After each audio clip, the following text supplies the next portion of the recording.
ustedes van a encontrar en el ovario y lo van a caracterizar como un órgano compacto que está formado por estroma y parénquima. Cuando hablamos de estroma es todo el tejido conectivo que está allí, y cuando hablamos de parénquima hablamos de esto, de los folículos ováricos. Y existen varios tipos de folículos ováricos, ¿ya? Pero antes de describirlos, quiero mencionarte que el ovario de por sí está rodeado por fuera totalmente por un epitelio también. Un epitelio simple y cúbico, un cúbico alto, que se le denomina el epitelio de revestimiento. ¿Ya? ¿Estamos de acuerdo? Perfecto. Ahora, vamos a la parte funcional del órgano. En este ovario nosotros vamos a encontrar esto. Vamos a encontrar lo que se denominan los folículos primordiales, ¿ya? Esos folículos primordiales van a presentar algo característico, es decir, van a observarse allí un epitelio simple plano, que está revistiendo a cada una de estas células que se denominan los ovocitos. ¿Estamos de acuerdo? Listo. ¿Qué más? Luego vamos a observar que estos que van a actuar gracias a la presencia de la FSH, se van a convertir o van a seguir un proceso de maduración hasta convertirse en este tipo de folículos. Se denominan los folículos primarios, ¿ya? ¿Cómo se caracteriza un folículo primario? En primer lugar, por el epitelio. ¿Qué epitelio es este? Simple cúbico. Simple cúbico. ¿Y qué epitelio es este? Estratificado cúbico, ¿ya? Podrías encontrar un simple cúbico o podrías encontrar un estratificado en donde puedas observar hasta 3, 4 capitas de células que van a rodear, en este caso, al ovocito. Y además van a observar que alrededor del ovocito hay una estructura de un tono más rosado que se denomina la membrana pelúcida. ¿Qué hace la membrana pelúcida? Presenta receptores justamente que van a permitir o van a evitar el paso de los espermatozoides, ¿ya? Finalmente, estos de igual forma continúan su proceso de maduración y se convierten ¿en qué? En folículos secundarios, y finalmente se van a convertir en folículos maduros o folículos de Graf. ¿Cómo nosotros caracterizamos a un folículo secundario? Pues el folículo secundario está también formado por un epitelio estratificado cúbico, pero van a observar ustedes estas estructuras con luz, ¿sí? Vamos a decir estas cavidades. A esto, al conjunto de esas cavidades, a cada una de ellas se denominan los cuerpos de Paul-Exner, ¿ya? Que los mismos son los que se van a fusionar, van a juntarse y van a formar esto, lo que se conoce como el antro folicular, ¿ya? El antro folicular. En el caso de un ovocito secundario, el núcleo todavía está algo central, o sea, vamos a decir que está en el medio. En cambio, un folículo maduro de Graf, ya el ovocito junto con estas células que se denomina la corona radiada, van a tener una ubicación excéntrica, ¿ya? Eso es algo característico. Algo más, alrededor de los folículos van a encontrar que células del tejido conectivo empiezan a diferenciarse y forman lo que se conoce como las tecas foliculares, tanto la teca interna como la teca externa. ¿Qué sucede además? Que cuando se da el proceso de la ovogénesis, a ver chicos, esto se le llama el proceso de la maduración folicular, y en el interior de estos folículos se da el proceso de la ovogénesis, muchos folículos van a quedarse en el camino, ¿sí? Porque no todos van a terminar su proceso de maduración. En una mujer, normalmente se ovula solamente, o sea, se libera un solo ovocito, ¿sí? ¿Estamos de acuerdo?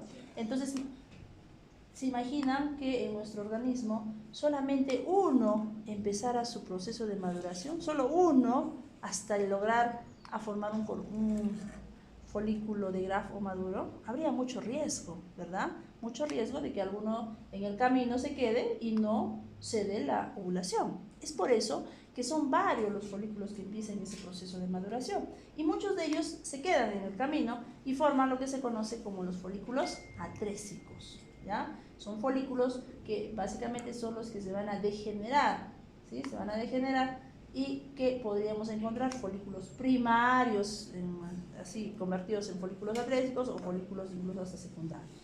Ahora, una vez que se da el proceso de la ovulación, ¿qué es la ovulación? La salida del ovocito, ¿sí? Una vez que se da el proceso de la ovulación, quedan estas células foliculares y estas células tecales y se convierten en esto. Yo lo he puesto afuera ¿Por qué? Porque las muestras que ustedes tienen no van a observar el cuerpo amarillo o cuerpo lúteo, ¿ya? Nosotros estamos observando ovarios donde recién se está formando el folículo maduro de Graf.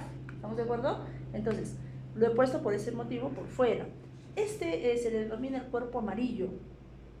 Una vez que sale este ovocito, entonces aquí se va a formar como una especie de una hemorragia, ¿sí? Sangre va a pasar a través de esa zona y estas celulitas, jovencitos, las células de la granulosa, que son estas de acá, y las células de las tecas, van a formar dos capitas, que se llaman las células granulosa-luteínicas y las células tecoluteínicas. Las células que están hacia la luz, entonces son las que van a producir hormonas. ¿Qué hormona van a producir allí en el cuerpo amarillo? La progesterona. Ahora, ustedes se van a imaginar, ¿y por qué progesterona? ¿Para qué en todo caso? ¿Para qué la progesterona? Porque recuerden que el cuerpo de la mujer puede mantener un embarazo. Entonces, ese cuerpo amarillo, durante 14 días, en un ciclo ideal de 28 días, va a producir progesterona. Si no hay embarazo, ¿qué pasa con ese cuerpo amarillo? Se degenera y simplemente forma un cuerpo albicans. ¿Estamos de acuerdo? ¿Sí? Entonces, eso ténganlo en cuenta, que este cuerpo amarillo actúa como una especie incluso de una glándula que va a provocar, dijimos, la formación de la progesterona. ¿Para qué? Para mantener el embarazo. ¿Y qué pasaría si hubiera embarazo? La mujer quedó embarazada. Ese cuerpo amarillo incluso crece de un tamaño, un gran tamaño, que ocupa casi la tercera parte del ovario. Ahora les voy a mostrar más adelante.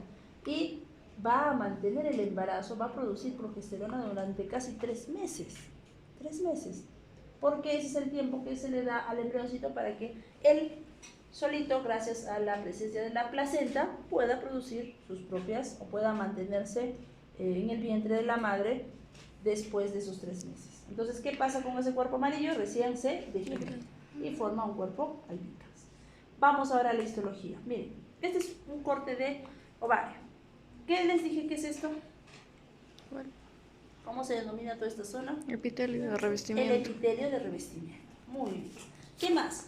Sí o sí, ustedes van a encontrar lo que corresponden a los folículos ováricos. Acostúmbrense, por favor, a mencionar folículo ovárico. Porque si solo me dices folículo, ¿con qué te podrías confundir? Con folículos que están en la tiroides. Muy bien, entonces tienen que ser bien específicos. Ahora, van a encontrar los folículos primordiales y son los que están más cerca o más pegados, en este caso, al epitelio de revestimiento. ¿Ya? Tengan en cuenta eso. ¿Qué vamos a observar entonces? Estos folículos. ¿Cómo se denomina este folículo? Folículo primordial. ¿Cómo se caracteriza? Porque presenta un epitelio simple, claro. ¿Cómo se llama la celulita que está acá? Ovocito. Ovocito. Muy bien. Este de acá, ¿qué tipo de folículo sería? Secundario. Mírenlo bien. Secundario. Primario. Y ese es el ejemplo más bonito de primario porque tiene un epitelio simple cúbico. ¿Ya? Simple cúbico. ¿Y todo lo que está acá por fuera, qué será? Estroma. O sea, ¿qué pasaría yo en el examen? Se me ocurre y les pongo acá. Estroma. Si me dices tejido conectivo, es correcto. Estroma es correcto. Es el tejido conectivo que da soporte y sostén. ¿Qué es esto? Es una secundaria. Ah, no. Sigue siendo primario. Recuerden que los primarios también pueden llegar hasta 3 capitas, hasta 4 capitas de células. Son folículos multilaminares, así les llaman. ¿Ya? Entonces a este se le llama folículo primario. Si les pongo ahí al puntero, ¿qué responderían? Membrana basal. Membrana pelúcida. Ten cuidado, Andrea, membrana basal es esta. ¿Ya? Esta es la membrana pelúcida. Y acá también más folículos. ¿Qué folículos? Primordiales. Siguiente, ¿qué es este? Igual, primario. Exacto. Acá tienes 3 vistas de folículos primarios. ¿Sí? Siguiente. Más folículo primario y este de acá. Secundario. Ahora sí, ¿sí? Inconfundible, folículo secundario. El ovocito todavía está al medio, pero vamos a observar allí la formación ya de estas cavidades, que luego se fusionan, dijimos, y van a dar lugar al antro folicular. ¿Ya? Listo. ¿Qué más? Vamos a observar finalmente este folículo, que es el folículo maduro o folículo de Graf, que por cierto tiene que crecer aún más, ¿ya? Ocupa casi la tercera parte del ovario cuando ya se va a acercar a los días en los que se tienen que dar el proceso de la ovulación. Y forma como una especie de un estigma acá, ¿sí? Como un abultamiento, que le llama el estigma. Y además vamos a encontrar, después de todos estos folículos, este de acá. ¿Qué será? Cuerpo. No, ¿cómo que amarillo? No, albicans. No. Albicans tendrían que ver bastante tejido fibroso, conectivo. ¿Qué sería? A ver, Sergio, ¿qué es?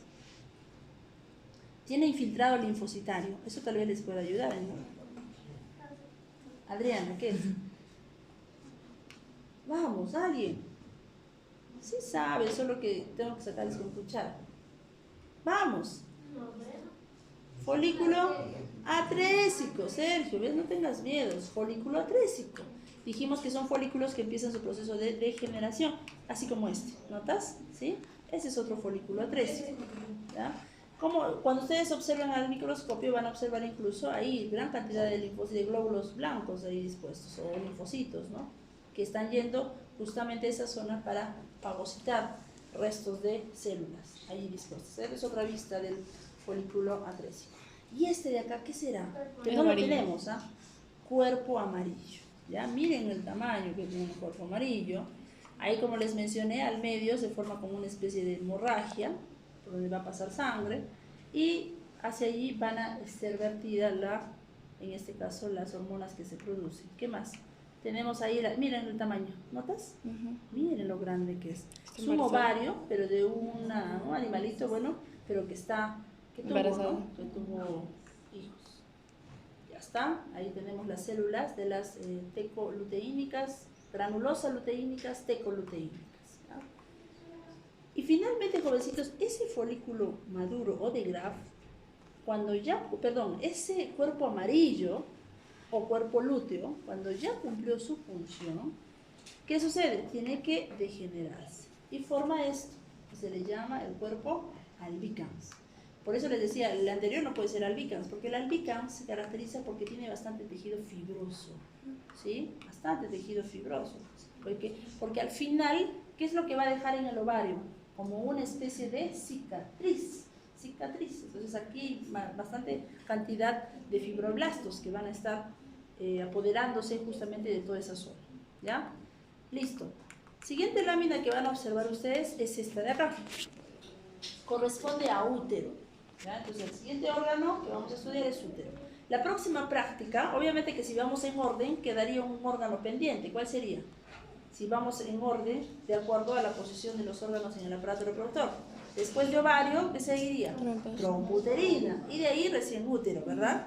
Pero voy a enfocarme en la práctica de hoy en útero y la próxima práctica ya terminamos con lo de reproductor. Entonces, empezamos. En útero tenemos que diferenciar tres capitas, lo que se conoce como endometrio, miometrio, que es todo esto, miren, capa muscular, miometrio, y finalmente el perimetrio. ¿Ya? ¿Estamos de acuerdo? Endo, mio y perimetrio. Empezamos con el endometrio. En el endometrio se caracteriza en primer lugar porque vas a observar gran cantidad de glándulas, ¿ya? Estas estructuras huecas que tú ves acá se denominan glándulas endometriales. Glándulas endometriales. Acá no está claro porque se ha roto la muestra, pero ¿qué deberíamos ver? ¿Qué reviste? ¿Qué epitelio reviste la luz del útero? ¿Qué epitelio? No está acá, pero ustedes por teoría lo saben muy bien. ¿Un epitelio? No. Chicos, simple cilíndrico, ¿ya? Ahora, estas glándulas, jovencitos, estas glándulas endometriales que están dispuestas en el endometrio, van a estar dispuestas en tres capas. ¿Cuáles son esas capitas? Son estas de acá. La capa compacta, la capa esponjosa y la capa basal. Muchos de ustedes me preguntan, ¿y cómo yo puedo diferenciar una capa compacta de la capa basal? Sencillo, la capa basal siempre está en contacto ¿con quién? Con el miometrio. Eso ayuda, ¿no es cierto? Con el miometrio. Y la capa compacta siempre está en contacto con la luz. Y al medio encontramos la capa esponjosa. O sea, no hay un límite definido que te indique a ti cuáles son las capas. Pero lo que sí podemos decir, jovencitos, es que para poder diferenciar estos estratos, tenemos que considerar que, por ejemplo, en la capa basal se encuentran los fondos de las glándulas. y tienen que estar allí esos fondos de las glándulas, porque esos fondos van a contener una serie de células que pueden entrar en estados de mitosis. Ahora ustedes dirán, ¿y por qué las células tienen que estar constantemente proliferándose allí en el estrato basal? ¿Por qué? Porque recuerden que las mujeres menstruamos. Exacto, menstruamos. ¿Y cómo se le denomina ese proceso de menstruación? ¿Qué es en todo caso una menstruación? Desprendimiento. Ahora, tengan cuidado, porque si me dicen desprendimiento del endometrio, wow, todos van a pensar que se va todo el endometrio. Entonces, ¿cómo se regenera? No. Es el desprendimiento de la capa funcional del endometrio, es decir, la capa compacta y la capa esponjosa. ¿Estamos de acuerdo? Eso es menstruación. Desprendimiento de la capa, en este caso, funcional del endometrio. Dicho esto, jovencitos, ustedes tienen que estar muy familiarizados con este cuadro. Es más, profesional en general de salud, que no tenga idea de cómo es que se relacionan estos dos ciclos, pues tiene que regresar a pregrado. Cuando nosotros hablamos del ciclo ovárico, que es lo que hace un momento he explicado cuando mencionamos todo lo que ocurre en el ovario, piensen que siempre tiene que estar de la mano con lo que ocurre en el útero o en el endometrio, para ser específico. Entonces, hablamos por eso siempre que de un ciclo ovárico endometrial. ¿Sí? ¿Estamos de acuerdo? Perfecto. A ver, ¿cuáles son las fases del ciclo ovárico? Son estas de acá. Crecimiento o maduración folicular, ovulación y formación del cuerpo lúteo. ¿Sí? Ahora, para que se dé todo ello, además, tienen que estar presentes ¿quiénes? Hormonas. ¿Hormonas que vienen de dónde? ¿Quién produce esas hormonas? La hipófisis. ¿Y cuáles son esas hormonas? Estimulante del folículo. FSH y LH. ¿Sí? FSH y LH. En este caso, miren, este color, esta línea celeste, corresponde a los niveles de la LH. ¿Y en qué proceso del ciclo ovárico está elevado? En la ovulación. ¿Nota? ¿Sí? En el proceso de la ovulación se libera gran cantidad de hormona luteinizante. Y en el caso de la folículo estimulante, también se mantienen en valores constantes, ¿verdad? Constantes durante el proceso de la maduración, por ejemplo. Ahora, vamos a lo que ocurre en el endometrio. Miren, vamos a empezar a describir un ciclo ideal de 28 días. En un ciclo ideal de 28 días, en el día número 1 se da la menstruación, el desprendimiento de esa capa funcional. Como les digo que es ideal, entonces acá está mencionando que dura 4 días, lo cual no ocurre en todas nosotras. ¿Estamos de acuerdo? Perfecto. Entonces, ¿qué pasa después de que termine el proceso de la menstruación? Ocurre lo siguiente, que esa capa de endometrio, esa capa funcional, ¿qué tiene que pasar? Tiene que regenerarse. ¿Y cómo se regenera? Gracias a la presencia de hormonas como los estrógenos. ¿Estamos de acuerdo? Los estrógenos van a permitir que el endometrio entre en una fase proliferativa. Llega el día 14, a ver jovencitos, llega el día 14, se da el proceso de ovulación y ese endometrio empieza a cambiar en cuanto a sus características con respecto a las glándulas que forman ese endometrio. ¿Cómo así? En el caso de las glándulas, las características de las glándulas en la fase proliferativa, por ejemplo, son unas glándulas que están en menor cantidad, son unas glándulas que tienen una luz más regular y son unas glándulas que hay mayor contenido de tejido conectivo alrededor. ¿Estamos de acuerdo? En cambio, ¿qué pasa en la siguiente fase? Van a observarse glándulas que van a presentar un mayor número, en primer lugar. Segundo, una menor cantidad de estrógeno y sobre todo la luz de esas glándulas va a ser una luz totalmente irregular. Hasta incluso van a observar, podríamos decir que es una luz aserrada, como si fueran los dientes de una sierra, así lo vamos a observar y eso te voy a mostrar dentro de un momento. Entonces, a esa fase se le denomina la fase secretora. Pero ¿te acuerdas qué es lo que libera? ¿Qué es lo que va a provocar en sí que se dé este aumento incluso de grosor del endometrio? ¿Qué es esto? Progesterona. ¿Sí? ¿Y quién liberaba la progesterona en esos 14 días? Ta, ta, ta, ta. El cuerpo ¿Quién? amarillo. El Cuerpo cuerpo. amarillo. ¿Sí? Entonces, ahora, ¿qué pasa si al endometrio, al estar listo, ¿notas el grosor? ¿Notas? Estar listo para poder anidar al cigoto, pero no se dio en este caso la fecundación. Entonces, ¿qué pasa con ese endometrio? Se desprende nuevamente. ¿Y qué pasa con ese cuerpo lúteo? Se degenera y forma el cuerpo lúteo.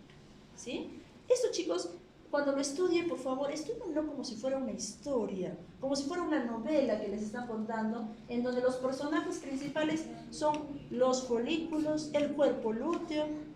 ¿Qué otros personajes hay? El endometrio, dos fases, proliferativa, secretora, ¿sí? Piénsenlo así. Si ustedes lo leen o lo estudian con esa emoción, créanme que les va a quedar más tierno. Porque la idea, chicos, a ver un ratito María, la idea no es que solo lo estudien para esta fase. Y se fueron de vacaciones a la playa, al Caribe, qué sé yo, y regresan y de repente tocan un tema parecido y ustedes dicen, en algún momento yo leí algo sobre eso, pero ya no me acuerdo, cuando solo pasaron unos meses. Esta información tienen que tratar de guardarla en su memoria a largo plazo, por favor, a largo plazo. Vamos con la histología. Dicho esto, jovencitos, entonces, al observar estas glándulas, ¿en qué fase se encontraría este endometrio? Miren esas glándulas, con las características que te mencioné. En primer lugar, menor cantidad de glándulas. En segundo lugar, más cantidad de tejido conectivo. Y la luz de las glándulas es una luz regular. Proliferativa. Entonces, estamos ante la fase proliferativa. ¿Cuál es el sinónimo de la fase proliferativa? Estrogénica. Porque ¿qué se liberaba acá? Estrógenos. ¿Ya? Siguiente. Miren cómo se observa en una fase secretora. A esto es lo que me refiero cuando les menciono de que presenta una luz aserrada. ¿Notan que los bordes son así? ¿Sí? Irregulares. Y además, incluso en su interior podrán encontrar algo de secreción dentro de esas glándulas. Y van a encontrar una menor cantidad, vamos a decirlo, de tejido conectivo. A esta fase, ¿cómo se le llama? Progestación. Fase progestacional, muy bien, secretora. o secretora. ¿Ya? Progestacional o secretora. ¿Te acuerdas que te hablaba de una de las capas del endometrio que se llama la capa basal? Mira, pues, ¿no? Allí sí, esas glándulas permanecen porque son las que tienen que regenerar a toda esta capa funcional cuando esta se pierde en la menstruación. En sus muestras, lo que ustedes, por cierto, van a encontrar, jovencitos, no es un útero, ¿ah? No, cuidado. O sea, cuando ustedes tengan que describir al endometrio, no van a observar el útero. Lo que van a observar es un legrado. ¿Qué es un legrado? Un raspaje del endometrio en la capa funcional. Y al hacer el raspaje y hacer el extendido, van a observar esto, estas glándulas. ¿Qué forma tienen? Una forma algo irregular, mayor cantidad de glándulas, etc. Incluso sangre, glóbulos rojos pueden encontrar por allí. ¿Ya? Entonces, a eso se le llama el ciclo o la fase progestacional. ¿Ya?